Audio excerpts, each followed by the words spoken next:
Кутмандуу кечиңиздер менен. Кайрадан силердин назарыңыздарда Эл биз телепрограммасы алып баруучу мен Жапар Жекшеев. Бүгүнкү биздин маегибиздин темасы бүгүнкү шайлоо жөнүндө. Президенттик шайлоо мына эртең 10 сентябрда расмий түрдө өзүнүн үгүт иштери менен башталган турат. Шайлоо кампаниясы өзүнүн баягы накта стартында турат да. Эми 10 сентябрдан баштап.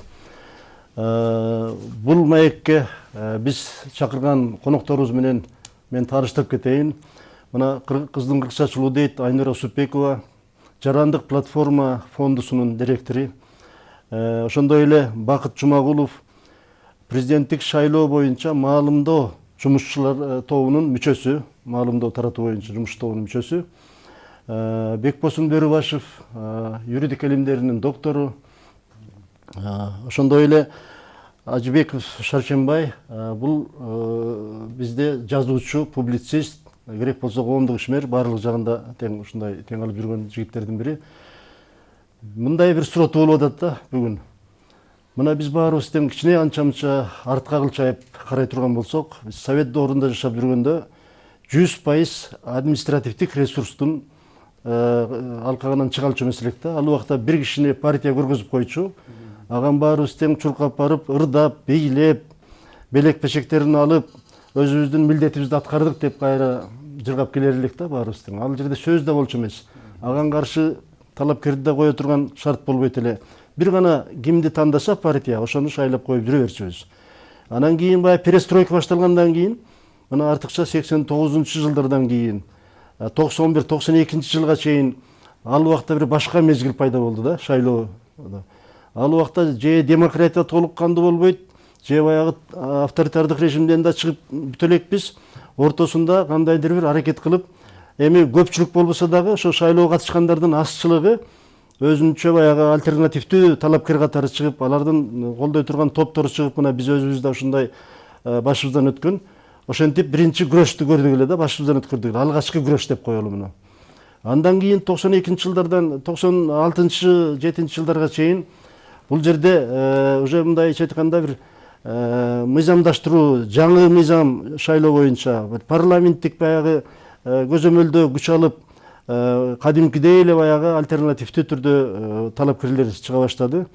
Ошо 97 жылдардан бери мына бүгүнкү күнгө чейин болсо, биз азыр ачык эле айталы, бул мына толугу менен биз мына уламдан улам ушу шайлоо системасынын өркүндөтүүнүн аркасы менен биз бүгүн жаңы шартка туура келип турабыз. Жаңы кырдаалда жүрүп турат.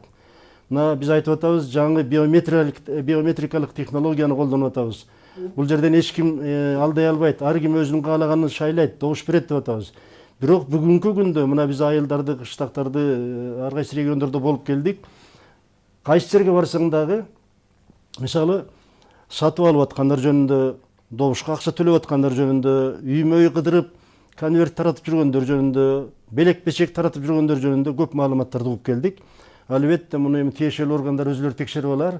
Чындыгында бүгүн эмне биз улам баягы мамлекет канчалык өркүндөтүп, жаңы бир ыкмаларын киргизген менен деле биздин шайлоочулардын аң сезими эмне токтоп калганбы, же жаңы заманга ылайыкташтырып рыноктук шайлоо ыкмасына өтүп баратабызбы? Ушул жөнүндө бир кеп кылалы деп отурабыз. Эмесе ушул биринчи балким ушу дайым күйүп бышып ушу шайлоо боюнча өзүңдү аябай жакшы көргөзүп келаткан биздин Айнура, ушу өзүң баштап берсең ушу сөздү. Эмне болуп атат бүгүн Кыргызстанда? Саламатсыздарбы? Азыркы убакта мына 2010-11 жылы башталган шайлоо процессине реформа киргизилген көп кадам жасадык. Мамлекет тарабынан, эксперттик коом тарабынан. Ошондуктан мен оюмча азыркы келе жаткан президенттик шайлоо ошол реформага акыркы өзүнүн баасын бере турган процесс боло турган да, азыркы 17-жылдагы президенттик шайлоого. Мындай карасак, президенттик шайлоо 7-чи мындай официалдуу түрдө болуп аткан президенттик шайлоо. Бирок биринчи жолу ушундай альтернативдүү шайлоо деп эсептесек болот. Ошондуктан шайлоонун деле аябай эмеси конкуренттик эмеси дагы бийик болот. Кээ бир жерде менин оюмча баягы сотторго кайрылуу деле мына азыр кечээки күндө көрүп атабыз. каттоо процессине дагы сотко кайрылып атышат талапкер болом дегендер.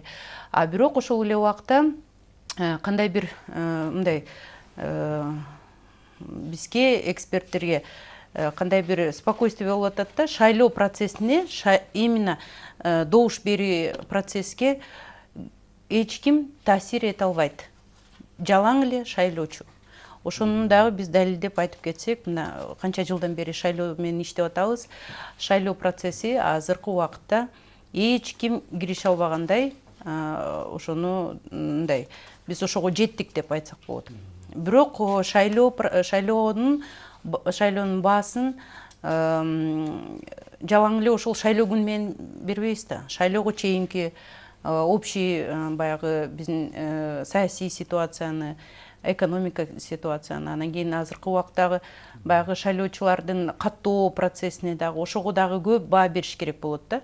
Андан тышкары баягы шайлоо өткөндөн кийин жыйынтыгы чыкканда, предварительный да, алдын ала жыйынтык чыкканда, ошондо гана биз мындай толук мындай картинаны көрө алабыз да. Ошондуктан азыркы убакта биз мындай бейөкмөт уюмдар мына азыр шайлоого өзүбүздүн баягы күмөн санаганыбыз баягы административдик ресурс менен добуш сатып алууга ошого эле аябай мындай эме болуп атабыз да, мындай коркунучтуу мындай переживаниябыз да. Ошондуктан менин оюмча азыр мамлекет тарабынан, мына Борбор шайлоо комиссия тарабынан, укук коргоо органдардын тарабынан, андан тышкары жеке эле өзүнүн талапкер тарабынан ошого каршы чыккандар менин оюмча мына шайлоочулардын бийик баасына ээ болот деп ойлойбуз да. Эми ким Бакыт мырза, ушул мурун деле ар бир президенттик шайлоодо же мындай жогорку кеңештин депутаттык шайлоодо дагы ушу маалымдоо жумуш тобу бар беле, дайыма эле болчу беле. Ошо маалымдоо тобунда силерде шайлоо башталган күндөн баштап гана ошо анализдей баштайсыңарбы, жыйынтыктап же болбосо азыр деле силерде маалымат барбы, эмне болуп атат азыр, кандай кырдаал түзүлүп турат? Рахмат. Азыр негизден Борборлук шайлоо комиссиясынан календардык план бекитилген, календардык план негизинде бардык иш-аракеттер өз убактысы менен конституциялык мыйзамдын талаптарына ылайыктуу бардык иш-аракеттер жүрүп жатат. Мына азыркы кезге биз талапкерлерди ушул бардык мыйзамга ылайык келген нормаларды сактагандыгынан талапкерлер катталды. Онунан баштап өзүңүз айткандай үгүт иштери ошо талапкерликтен катталып калган талапкерлер үгүт иштерине катышканга мүмкүнчүлүк алат. Андан сырткары ушул үгүт иштерин алып баруу боюнча ошо биз айткандай биздин маалымдоо боюнча жумушчу топ, негизинен 9 жумушчу топ түзүлгөн. Ошол биздин жумушчу топ ошол 9 жумуш топтун бири. Биз массалык маалымат каражаттарды аккредитациядан өткөрдүк. Көп массалык маалымат 258 массалык. 258. Чет мамлекеттики менен биздики кошулган да баары? Жок, эми бул жерде чет мамлекеттик массалык маалымат каражаттары үгүт иштерине катыша албайт, мыйзамга ылайык. Ал эми бул жакта мындай жаңы нерселер киргени, бул интернеттер дагы катышканга мүмкүнчүлүк алды. Конституциялык мыйзамга ушундай өзгөрүүлөр кирген. Интернеттерди да бизден аккредитациядан өттү.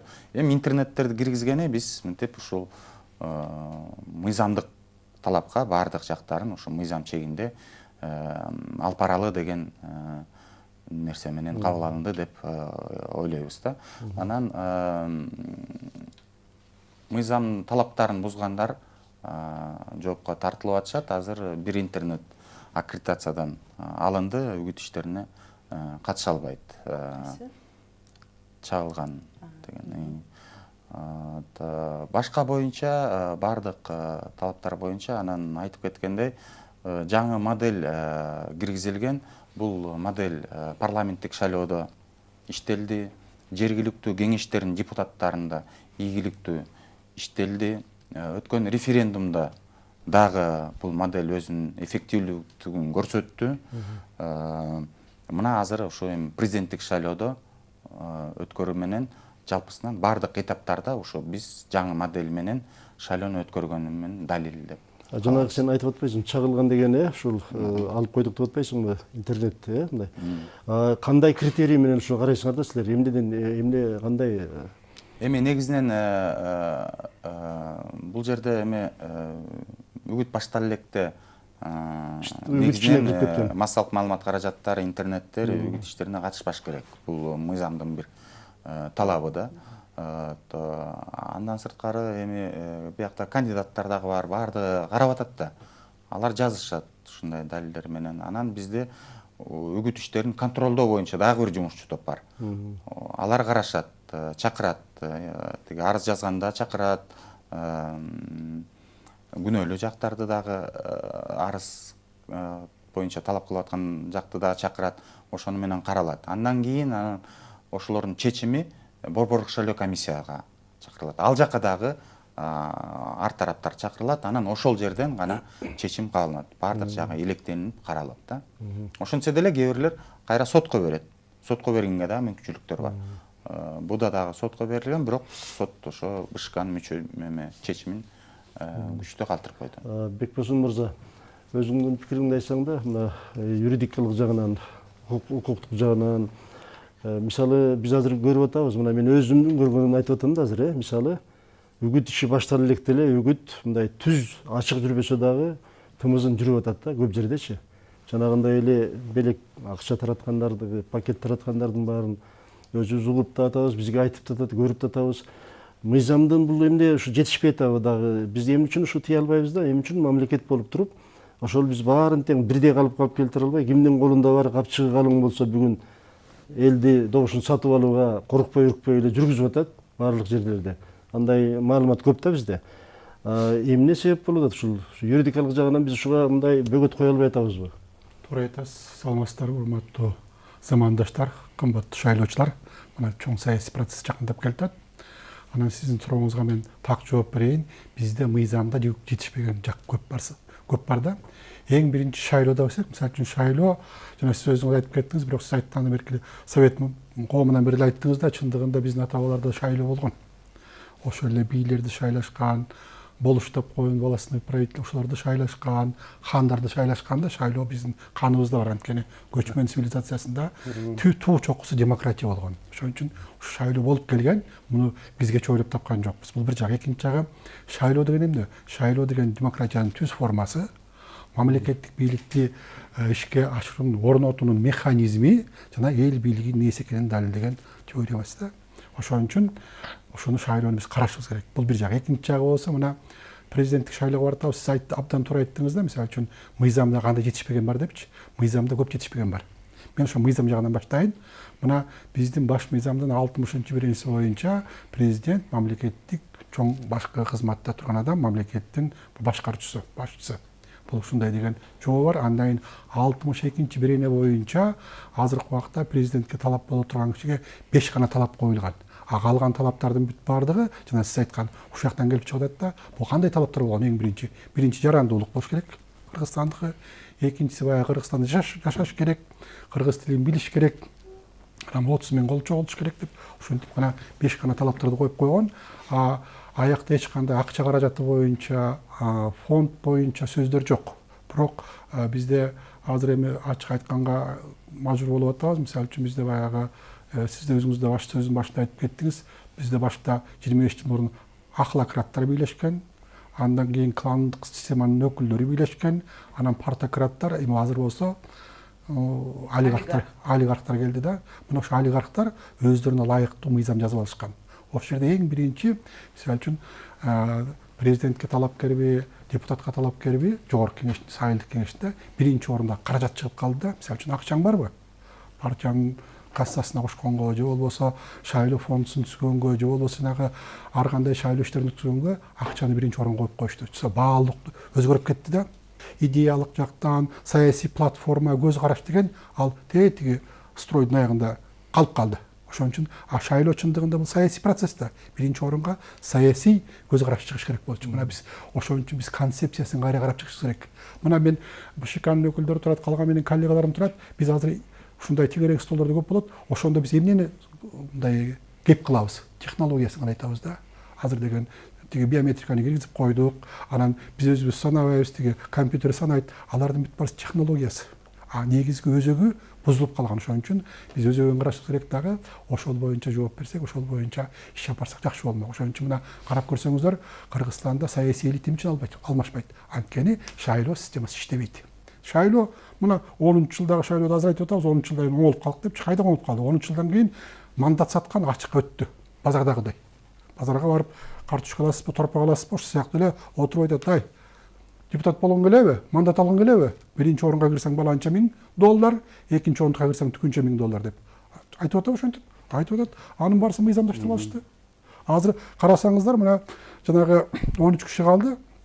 Баарысына тең мен ийгилик каалайм, бирок алардын арасында кедейген багал жок. Шайлоонун негизги милдети бул демократияны орнотуш керек. Бул мамлекеттик бийликти элге каратыш керек. Ошон үчүн бул жагынан бизде жетишпеген жактар көп. Абдан сиз туура айттыңыз. Эң биринчи биз мыйзамды карашыбыз керек да. Эмне үчүн баш мыйзамга дал келбеген жоболорду жогорку кеңеш киргизет. Мына социалдык баягы абалына пайдаланып, мисалы үчүн бай кедей кылып бөлүп туруп, анан байларга гана мүмкүнчүлүк берип койгон. Ошон үчүн бул туура эмес. Шаршембай мырза, мына Бекбосун айтып кетти. Эки биздин аябай көйгөйдү айтты да, административдик ресурс жана олигархтардын ресурс деп, бул эми акчанын ресурсу, каражаттын. Бирок мен мына айтып атам, Чолпон атадан мага бир мамлекеттик ишканада иштеген кызматкер кыз айтты. Чапарбайке дейт, 500 сомдон таратып кетпедиби бизге дейт. Бул анда административдик ресурс иштебейт канга жадабы. Мисалы ушу мамлекеттик мекемелерди ар кандай өзү билгендер бар туруп, билген адамдар аркылуу акча таратып атса. Же болбосо мына Тамгада бир врач айтты. Ай, ал жаш эле талапкердин бирөөнү айтты, мен атын айтпай турайын да азыр. Ай, ал деген мал союп, ушинтип баарыбызды сыйлады, ошол эле жакшы, ошол жарайт ишке, жаш экен, ошону шайлайбыз деп айтып калды да. Мисалы Түп районунда жана айтып кеттим мен айылыма барганда. Эмне кылып атканын, ой, бизге белек таратып кетти тигиби деп. Мен айтып атам да, ошо тараткандардын баары баягы эле административдик ресурстун баягы мындайча айтканда жоокерлери да, бюджеттик мекемелердин. Демек, административдик ресурс баягы мурункудай күчүн жоготту. Ал эми жанагы Атамбаев айтпады өткөндө өзүнүн бир элге кайрылып сүйлөгөн сөзүндө, кабинага киргенден кийин административдик ресурс иштеп кала албайт, сен жаныңда тура албайт ал.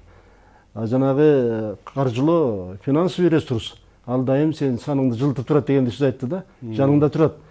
Ушул качан токтолот? Биз же ушул ушунчалык өзүнүн аябай таасирин катуу орнотуп атабыз, же бул жөн эле элдин дагы пайда көрүп алалы дегендей маанайдагы ушу акчасын алып, анан өз билгенибизди шайлайбыз деп атабыз. Ушу элдин арасында жүрөсүң көп эле.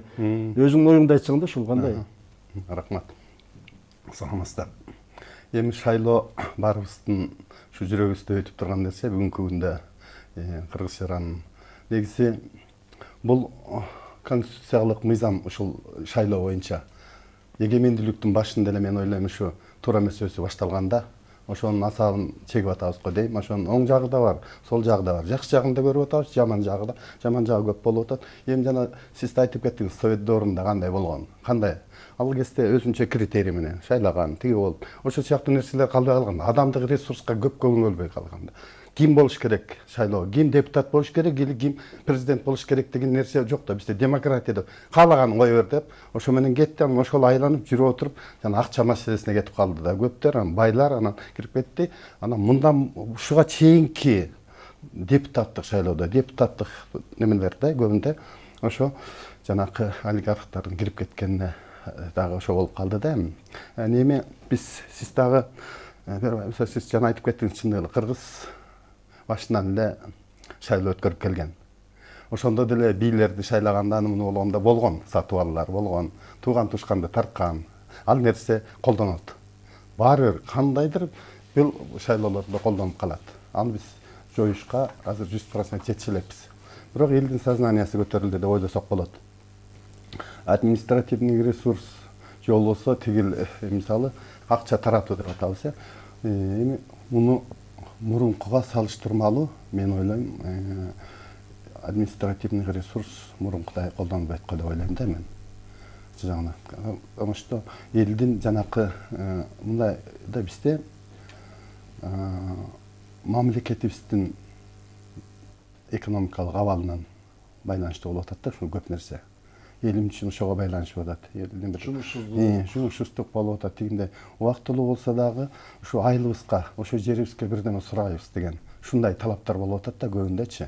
Ушул жерде бирдеме жасатып алсак, ушу байларды пайдаланып калсак деген нерселер болуп атат да. Ушул нерсенин баарысын биз ушу жылдан жылга иштеп, жылдан жылга ушул нерселерден алыстаганыбыз керек да. Ошондо биз жакшы талапкерди таба алабыз. Биз ошо талапкерди унутуп калып эле шайлоо астында баарыбыз өзүбүздүн кызыкчылыгыбызга кирип кетип атабыз да. Ошонун негизинде ушул нерселер адашып, анан мезгил өзү бат эле өтөт экен. Мына шайлоонун кийин жылдын башында эле баштадык, жыл өтүп мына шайлоо башталарына бир эртең бирси күндүн агитация иштери башталат. Бул бирок ушул мен мурунку шайлоолорго караганда элдин өзгөргөнүн мындай сезип атам. Мурункудай дуулдап тиге салам, буга салам, тигиндей мындай дебей, элдин баары тынч ичинде бүт.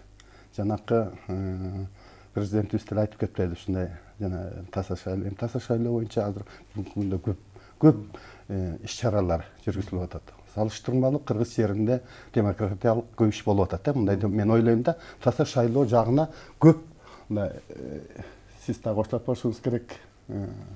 Бакыт Мырза, ушул боюнча дагы көптөгөн эми дүйнөлүк практикаларды алып атабыз да. Бул боюнча мен ойлойм, ушул бизде жылыш бар Кыргыз жергесинде. Мен аргасынан ойлойм да, Акаев президент кезинде бир айткан сөзү бар эмеспи? Ушундай сөзү элге тарап кеткен да абдан. Ооба. Ар кимдин бергенин ала бергиле. Арын тең жок дебегиле. Анан кийин шайлаганда өзүңөр баягы тандап шайлап койгула депчи. Ошол аң сезим элибизге орноп калгандай сезилет да бир. Ошол сиз мониторинг жүргүзүп жүрдүңүз, ушу Айнура, сиздин пикириңиз. Мен ошол Акаевдин сүйлөгөн сөзүнө көбү жыргап калып ушундай баа берсе, мен оюмча ошондо биздин элдин эмеси пейили ошол убакта бузулган болчу да. Алдап көнгөнгө эл биздин көнүп калды. Мен оюмча албаш керек биринчиден. Бул жазасы дагы азыр абдан бийик болду. Укук Уголовный кодекс менен, жаза кодексинин аркасынан карасак, мындай жазасы дагы аябай бийик. 3 жылдан 5 жылга чейин кесилип кетиши мүмкүн. Бере турган киши, ала турган киши ошого карата процедура азыркы убакта жогорку кеңеште кармалып калды да. Биздин демилгени биз жөнөткөнбүз. Бирок мына биз 3-4 ай мурун депутаттарга ушундай сунуш жасасак колдобой коюшту. Анткени эмне үчүн? Ушундай өзүнө бир люфт коюп коюшту да. Азыркы убакта мына бул актуалдуу эң мындай маселе болуп атат да. Анткени азыркы убакта мына жаза кодексине карата бул частный обвинение да. Биз частный публичныйга өтсүн деп ошондой талап жасаганбыз да депутаттарга. Бирок депутаттар макул болбой ошол эле мыйзамды кармап калышты. Демилгени бергенде ошол тараткан кишини ошол жакта кармап административдик штрафтарды ошол эле моментте салым жасаса, анда ошол биздин жарандарыбыз коркуп калмак эле. Ошол талапкерлерге иштеп аткан жеринде. Мына ошондо деле 6 фракциянын лидерлери отурган улуттук кеңеште. Ошондо эч кимси дагы мейли ушул мыйзамды колдоп коебуз деген дагы эч эме көргөн жокпуз да, уккан жокпуз. Ошондуктан биздин оюбузча ошол депутаттар, олигархический депутаттар деп бекер эмес биз айтканбыз. Ошолор билген келе жаткан президенттик шайлоодо ошону колдонобуз деп. Экинчи маселе сиз айтып аткан баягы административдик ресурс. Мына кылмыш жаза кодексте 130-беренеде бүт механизмдер бар. Бирок эгерде бийлик ошол механизмди колдонсо, анан кийин укук коргоо орган менен прокуратуралар ошол выявленияга баягы мындай козгоп чыкканга мүмкүнчүлүк жок болуп эле ошол эле латентный өтүп кетет да. Баягы эле бюджетниктер, баягы эле чиновниктердин немеси заданиясы болот, барып ошол А, Б деген талапкерлерге бергиле деп. Анан кийин Б деген талапкер болсо акчасын чача баштайт. Ушундай бир конкуренция болуп башталат да. Негизи бул конкуренция политический уровняга кетип калыш керек эле да, ошол эмеге мындай саясий платформа негизинде. Саясий платформа, атаандаштык ошол мен бийликке келгенде эмне жасайм, кандай өзүмдүн салымымды жасайм деген ошол эмеге жакка өтүп кетиш керек эле. Бирок менин оюмча эмне үчүн азыр этап менен болуп атат да. Биринчи баягы шайлоо процессине эсиңизде, шайлоо процесси илгертен бери бурмалоо менен эле ишеним жок болуп калган элдерде. Мына кече жакында эле парламенттик шайлоодон баштап мына 3-чү шайлоо өтүп атат, болот. Ошондо ар бир кадам сайын процесс мындай таза болгон үчүн элдер ишенип калышты. Эми ошол административдик ресурс менен добуш сатып алууну жокко чыгарсак, ошондо саясий платформага кетип калат деп ойлойбуз да. Ошондо атаандаштык мындай ачык болот деп. Бирок менин оюмча бул эки ажыдар менен аябай кыйын болот. Эме мындай кандай десем, күрөш кыйын болот да. Ошондуктан менин оюмча Борбор шайлоо комиссиясы, укук коргоо органдар, ошол эле биринчи талапкерлер бири-бирин атааңдаш система менен карап, бул болсо административдик ресурсту колдонсо, анда мен кой акчаны мен колдоном дебей, барып ошол сотко бериш керек болот. Сотко бергенден кийин, анан кийин же Борбор шайлоо комиссияга бергенде прецеденттер чыкса, ошондо гана мындай жылыш башталат да. Болбосо анан тиякта бул айыл өкмөтүнүн башчысы тигинти айтты, мынтип айтып атты эле өзеки болуп калып атат да. Бир дагы факты арыз боюнча мындай далилденген жок азыркы убакытка чейин. Мен Шаршенбай мырзанын сөзүн мен колдоп кетейин деп атам. Элдин аң сезими, саясий маданияты кандай болгондо дагы өзгөрүп калыптыр жакшы жагына да. Мен дагы бир ушу өзүм көрүп келген окуяны айтып кетейин, шайлоого байланыштуу. Мисалы Ак Суу районунда, Сыкөлдө бир жаш лидер жигитти чакырып алып туруп, анан кийин бир белгилүү партиянын, азыркы шайлоого катышып аткан талапкер бар партиянын өкүлү барып, керек болсо мен ал жаш балдардын баарын тең акчага эле сатып алам деп айткан бир сөз үчүн ошол жигит терс бурулуп кетип калыптыр да. Канча убара болуп аркасынан чуркап, себеби ал өзү аябай таасирлүү, анын баягы сөзү өтүмдүү ушундай жигит экен. Анан ошол айтыптыр да, жок, экинчи сүйлөшпөйм силер менен деп коюптур. Мен ошону угуп алып сүйүндүм. Биздин жаштардын арасында тунук, акылы тунук, жүрөгү таза, баягы келечекти ойлогон жаштар барбы? Ушу пайда болуп калган экен да, катмарлар келип атат да биз. Ошол биздин үмүтүбүз болуп калды да. Ушундай бир жакшы көрүнүштөр да бар да. Жанагы мен дейм олигархтардын деп мына Бекбосын аябай туура айтып кетпеди, олигархтардын шайлоосу болуп атат деп. Ошо чоң олигархтын бирөөнү баягы орусча айтканда отворот поворот деп эметиптир да, экинчи келбей эле кой деп. Канча аракет кылыптыр. Жок дептир да, сен менен сүйлөшпөйм деп. Бир эле жолу айткан сөзүнө да, керек болсо эмне акча менен сатып алам, тиги сенин балдарыңды тигүү деп айтып койгон сөз үчүн да.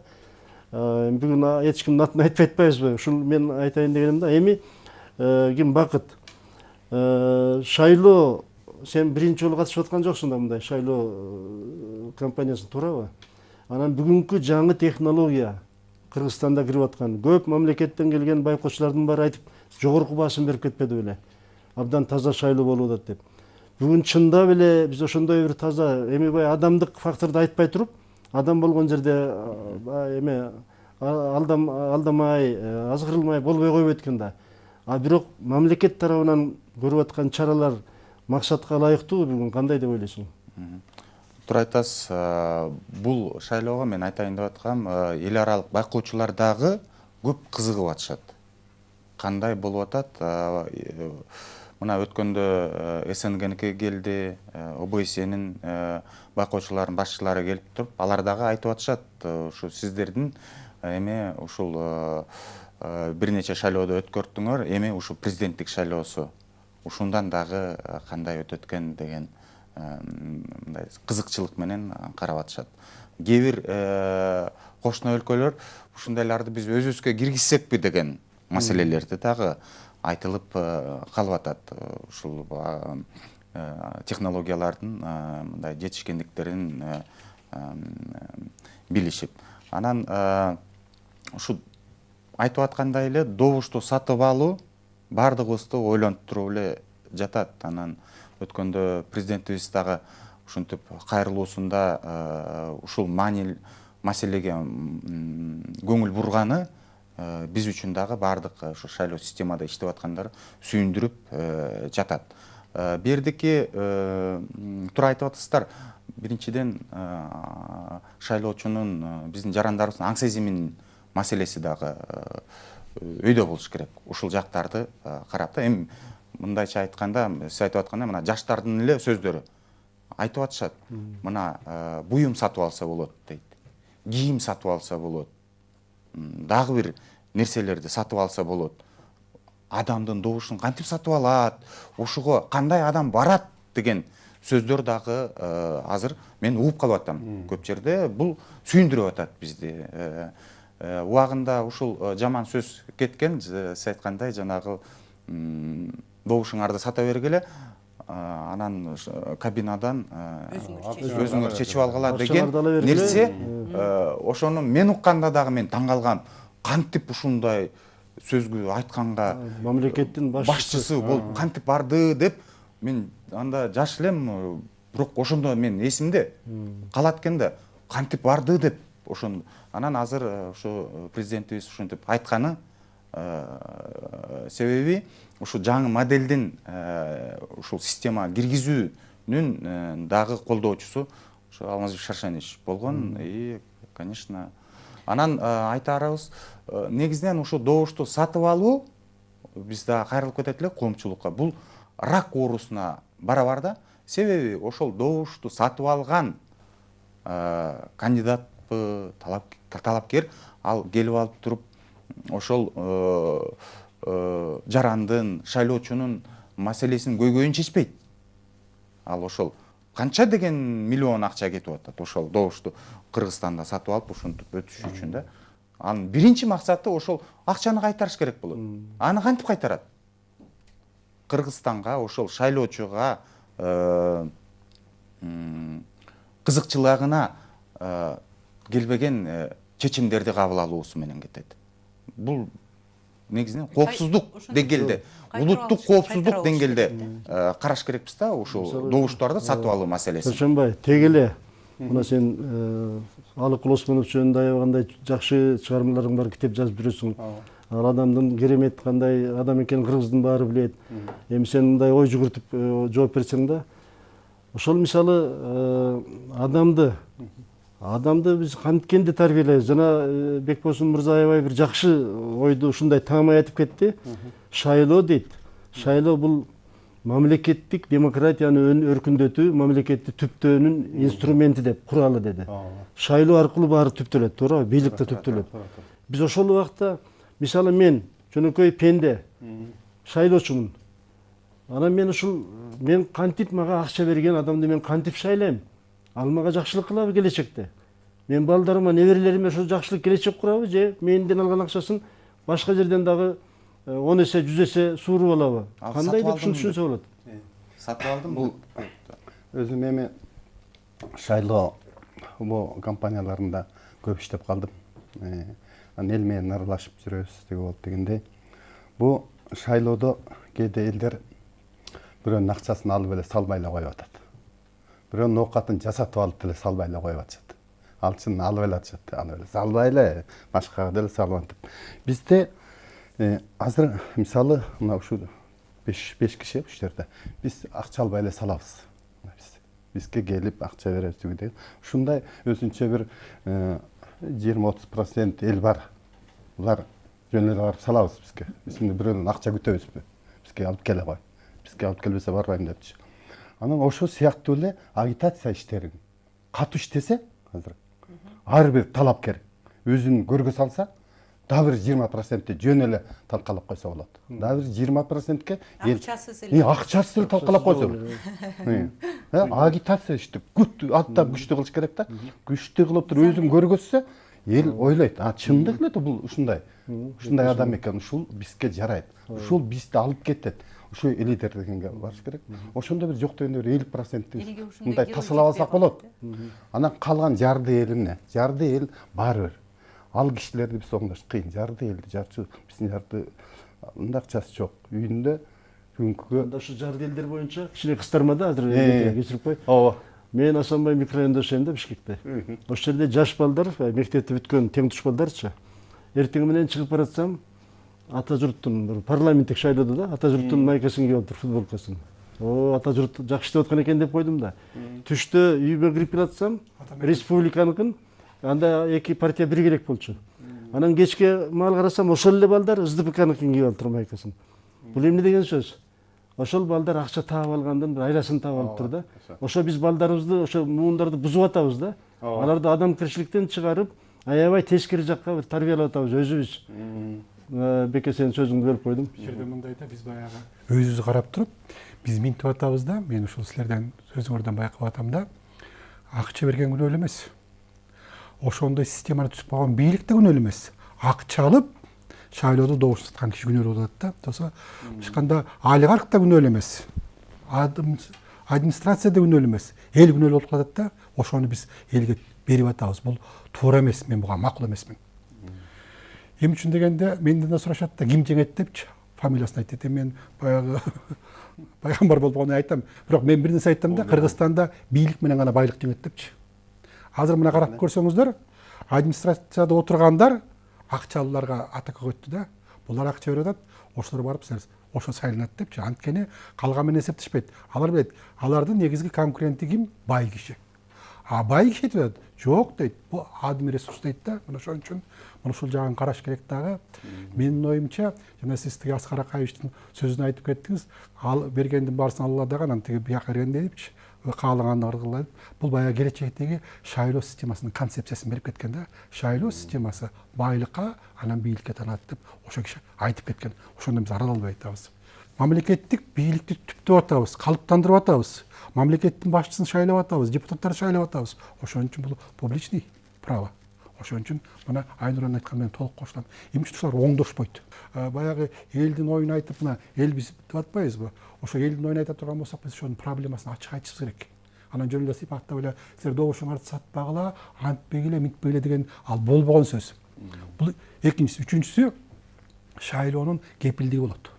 Ал кандай кепилдиги? Шайлоонун юридикалык кепилдиги болуш керек. Шайлоонун саясий кепилдиги болуш керек. Мына Аскар Акаевичтин сөзү саясий кепилдик болуп калды. Анан шайлоонун материалдык кепилдиги болуш керек да. Эмне үчүн азыр шайлоочулар бакыт иним турат атат? Мен да таң калам да, а бирок таң калыштын кереги жок. Эмне үчүн шайлоочулар добушун сатып атат? Анткени эл жарды.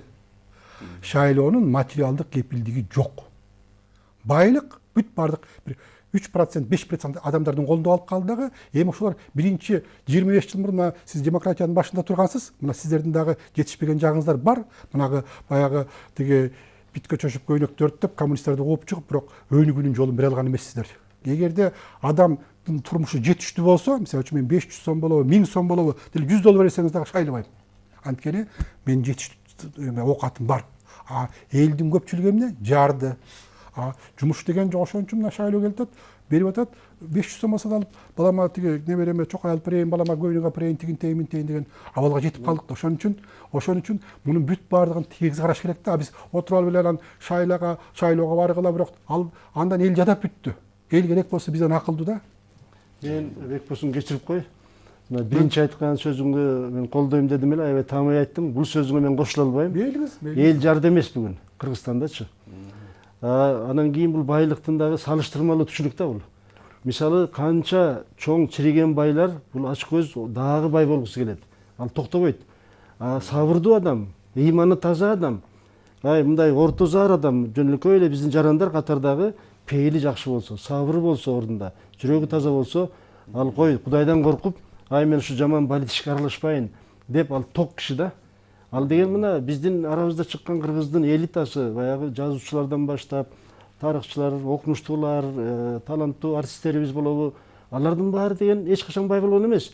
Бирок эмне деген кереметти бизге таштап кетти биздин муунга, кийинки жаштарыбызга. Эмне деген тарбия, таазим берип кетти.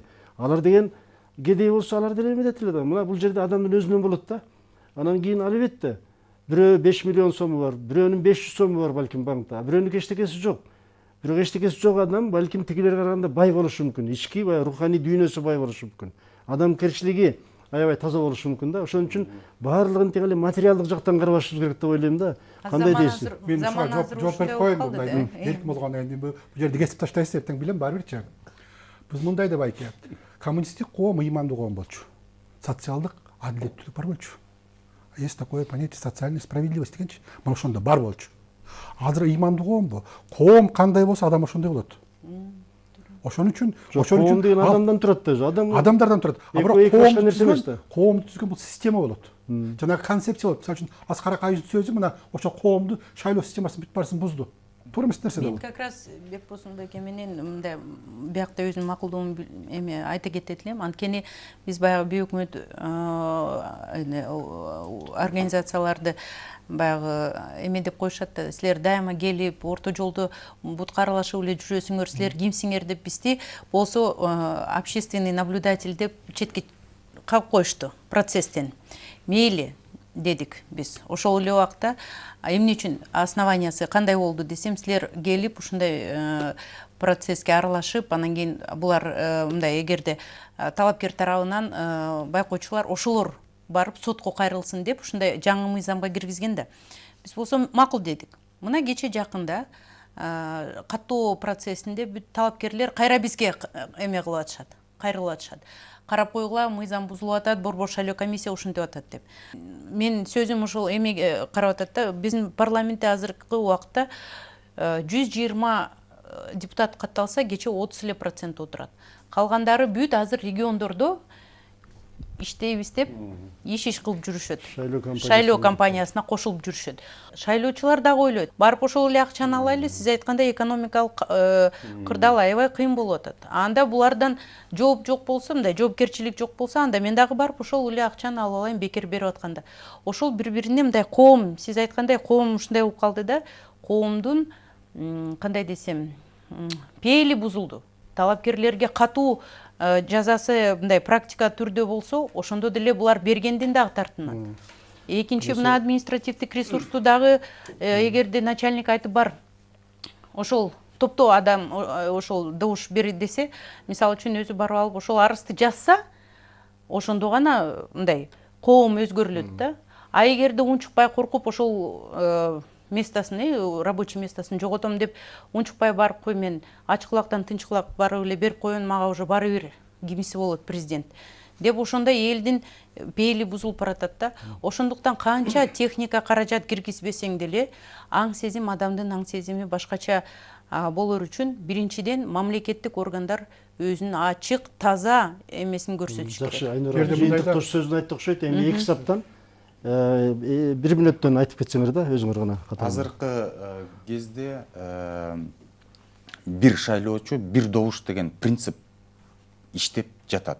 Буга сиз айтып аткандай эл аралык байкоочуларда, коомдук байкоочулар деген принцип сакталды. Эч ким шайлоочунун добушуна таасир эте албайт.